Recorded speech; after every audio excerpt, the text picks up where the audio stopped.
국민 앞에 더 이상 말장난하지 마시기 바랍니다. 순방 당시 착용을 했던 6,200만 원짜리 목걸이, 그리고 1,500만 원 상당의 까르티에 팔찌, 2,600만 원이 넘는 티파니 브로치를 두고 미신고 재산 의혹이 불거지자 김건희는 2022년 8월에 이렇게 해명을 합니다.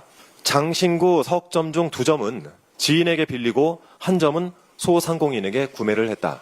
즉 지인에게 빌렸다라는 주장, 목걸이는 김진우 씨 장모의 것이다 라고 주장을 하기 위해서 그 집에 가져다 두었을 가능성이 있지 않겠습니까? 그런데 지난 5월 김건희가 서울중앙지검에 제출한 진술서에서는 또 다른 주장을 한 것으로 밝혀졌습니다. 이 진술서에 따르면 지인에게 빌린 장신구가 아니라 해외에서 구입한 모조품이다 라는 취지의 내용이 담겨 있었습니다. 이 진술이 사실이라고 한다면 목걸이가 김진우 씨 장모 집에서 나왔다는 것 자체로 증거 인멸 시도를 의심해 봐야 됩니다. 즉 진품은 꽁꽁 숨겨두고 모조품을 장모 집에 가져다 두어서 특검팀의 수사에 혼선을 빚게 했을 가능성도 고려해 봐야 된다는 것입니다.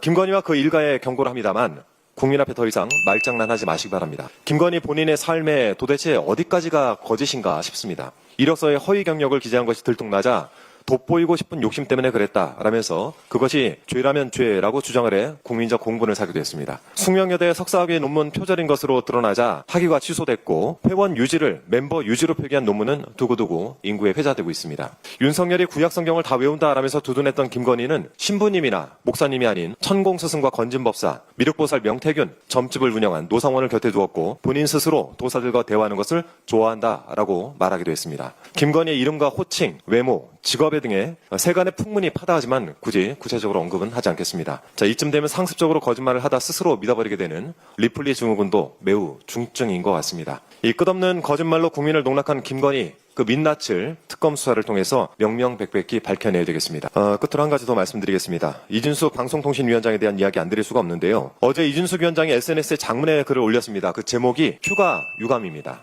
제가 최고위에서 사의 표명하고 좋아하는 휴가 길게 가라 라고 발언했던 내용을 정성스럽게 캡처를 해서 함께 올려두었던데 해보자는 거죠. 이준숙 위원장은 아직까지 자신이 왜 국민적 질타를 받는지 주제 파악이 안 되는 것 같습니다. 이 SNS 글에 직장 생활을 40년 가까이 했지만 휴가 신청에 반려된 것은 난생 처음이다라면서 자신은 휴가를 신청했을 뿐이지 휴가 간 게 아니다라는 취지로 항변을 했던데 같은 회사에서 휴가 신청을 15년간 해본 입장에서 그런 넋 빠진 소리 처음 들어봅니다. 자괴감이 듭니다. 지금 본인이 직장 생활하고 있습니까? 만일 직장인 일했다면 징계나 잘렸겠죠. 폭우란 재난 상황이 벌어지는 바로 그 순간에 휴가 계획을 짜고 있었던 방송통신위원장을 본 적도 없습니다. 본인이 재난방송 컨트롤 타워라는 것도 깜빡했겠죠. 저는 방송국에서 근무하면서 수많은 재난 현장을 다녔는데 그 기억을 상기해보면 휴가고 뭐고 생각할 틈이 없습니다. 지금 이준석 위원장에게 직무태만에 책임을 물어도 모자랄 판인데 어디서 유감을 운운하고 있습니까? 쉬고 싶으면 쉬어야죠. 그래서 지난 25일 오후 3시 30분 조퇴하겠다라고 한 이준석 위원장의 휴가 신청은 대통령실이 수리하지 않았습니까? 합당한 휴가 신청은 허가하는 게 당연한 일인데 조퇴한 일은 쏙 빼놓고 굳이 휴가 유감이란 글을 올려서 스스로 긁어 부스러 만들며 이런 내용으로 정치행위라는 것